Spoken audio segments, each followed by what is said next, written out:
أعوذ بالله من الشيطان الرجيم بسم الله الرحمن الرحيم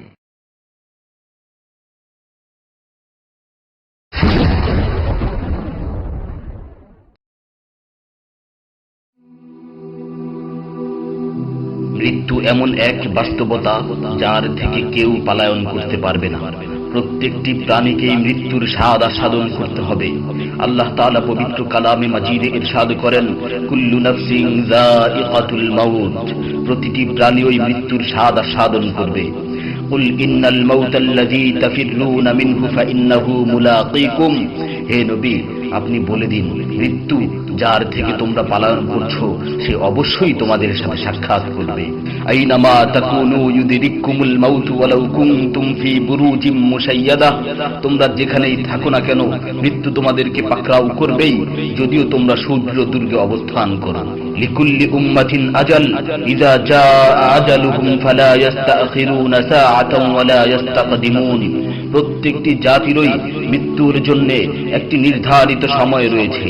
যখন সেই নির্ধারিত সময় চলে আসে তখন তার থেকে এক মুহূর্ত আগ পিছ করা হয় না। এই ক্ষণস্থায়ী পৃথিবী যাকে নিয়ে তোমরা স্বপ্ন দেখছো, এই স্বপ্নের পৃথিবীও একদিন ধ্বংস হয়ে যাবে। কিয়ামতের সময় যখন নিকটবর্তী হবে তখন আল্লাহ সুবহানাহু ওয়া তাআলা নিজের দায়িত্বপ্রাপ্ত ফেরেশতাকে সিংহায় ফুৎকার দেওয়ার আদেশ দিবেন।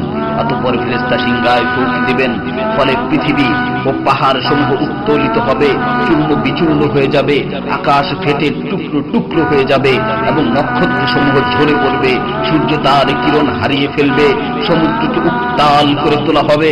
সেদিন কিয়ামতের ভূমিকম্প ও কিয়ামতের ভয়াবহ অবস্থা দেখে সকলেই মৃত্যুবরণ করবে। আল্লাহ তাআলা বলছেন, ইয়া আইয়ুহান নাসু ইত্তাকু রাব্বাকুম ইন্না যালজালাতাস সাআতি শাইউন আযীম ইয়াওমা তারাউনাহা তাযহালু কুল্লু মুরদি'াতিন আম্মা রাদা'at ওয়া তাদ'উ কুল্লু যাতি হামলিন হামলাহা ওয়া তারান নাসা সুকারা ওয়া মা হুম বিসুকারা ওয়ালাকিন্না আযাবাল্লাহি শাদীদ।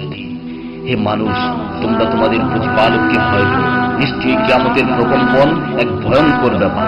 সেদিন তোমরা দেখবে প্রত্যেক স্তন্যদানকারিণী আপন দুগ্ধপোষ্য শিশুকে ভুলে যাবে এবং প্রত্যেক গর্ভধারিণী তার গর্ভপাত করে ফেলবে। তুমি দেখবে মানুষকে পাগলের মতো, আসলে ওরা পাগল নয়, তবে আল্লাহর আযাবই হবে কঠিন। فإذا نفخ في الصور نفخة واحدة وحملت الأرض والجبال فدكتا دكة واحدة, অতঃপর যখন সিংহায় ফুঁক দেওয়া হবে একটি মাত্র ফুঁক, আর জমিন ও পর্বতমালাকে উত্তোলিত করা হবে এবং মাত্র একটি আঘাতে এগুলো চূর্ণ বিচূর্ণ হয়ে যাবে।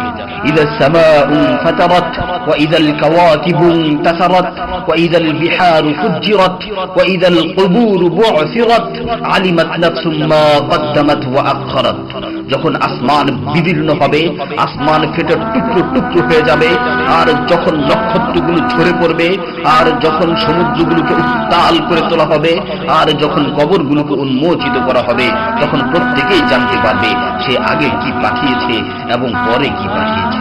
সেদিন কিয়ামতের ভয়াবহতায় আল্লাহ সুবহানাহু ওয়া তাআলা ব্যতীত প্রতিটি প্রাণী প্রাণ হারাবে। পবিত্র কালামে মাজিদে ইরশাদ হয়েছে, কুল্লু শাইইন হালিকুন ইল্লা ওয়াজহা, সেদিন আল্লাহর মহান সত্তা ব্যতীত প্রত্যেকটি জিনিসই ধ্বংস হয়ে যাবে।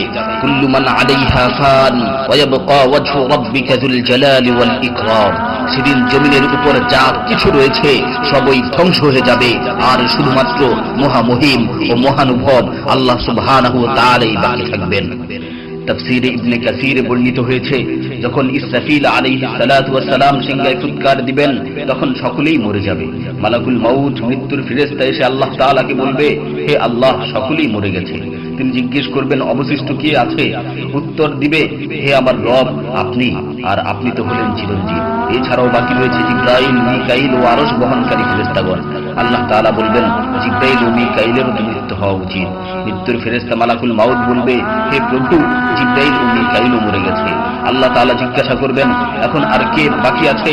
সে বলবে, এখন আমি বাকি আছি ও আরশ বহনকারী ফেরেশতাগণ বাকি আছে। তখন আল্লাহ তাআলা বলবেন, আরশ বহনকারীদেরকেও মরতে হবে, তারাও মরে যাবে। আল্লাহ তাআলা আবার জিজ্ঞাসা করবেন, এখন কে বাকি আছে? মালাকুল মাউত আজরাইল আলাইহিস সালাতু ওয়াস সালাম বলবেন, হে আমার রব, এখন আপনি বাকি আছেন এবং আমি বাকি আছি। তখন আল্লাহ তাআলা আজরাইল আলাইহিস সালাতু ওয়াস সালামকে বলবেন, তুমি তো আমার মাখলুক, সুতরাং তুমিও মরে যাও। তিনি তৎক্ষণাৎ মরে যাবেন এবং শুধুমাত্র আল্লাহ তাআলাই বাকি থাকবেন। অতঃপর আল্লাহ সুবহানাহু ওয়া তাআলা জমিনকে ভাঁজ করে ফেলবেন এবং তিনি 3 বার বলবেন, আনাল জব্বার, আনাল জব্বার, আনাল জব্বার, আমি প্রতাপশালী, আমি প্রতাপশালী, আমি প্রতাপশালী। অতঃপর তিনি 3 বার জিজ্ঞাসা করবেন, লিমানিল মুলকুল ইয়াউম, লিমানিল মুলকুল ইয়াউম, লিমানিল মুলকুল ইয়াউম, আজকের রাজত্ব কার, আজকের সার্বভৌমত্ব কার, আজকের আধিপত্য কার? জবাব দেওয়ার মতো কেউই থাকবে না। তিনি আবার উত্তর দিবেন, লিল্লাহিল ওয়াহিদিল কাহ্হার, আজকের রাজত্ব, আজকের সার্বভৌমত্ব, আজকের আধিপত্য পরাক্রমশালী একমাত্র আল্লাহ। ইবনে ওমর রাদিয়াল্লাহু তাআলা আনহু হতে বর্ণিত অপর এক হাদিসে ইরশাদ হয়েছে, কিয়ামতের দিন আল্লাহ সুবহানাহু ওয়া তাআলা আসমান জমিনকে ভাঁজ করে নিজ হাতে গুটিয়ে নেবেন। অতঃপর বলবেন, আনাল মালিক, আনাল জব্বার, আনাল মুতাকাব্বির।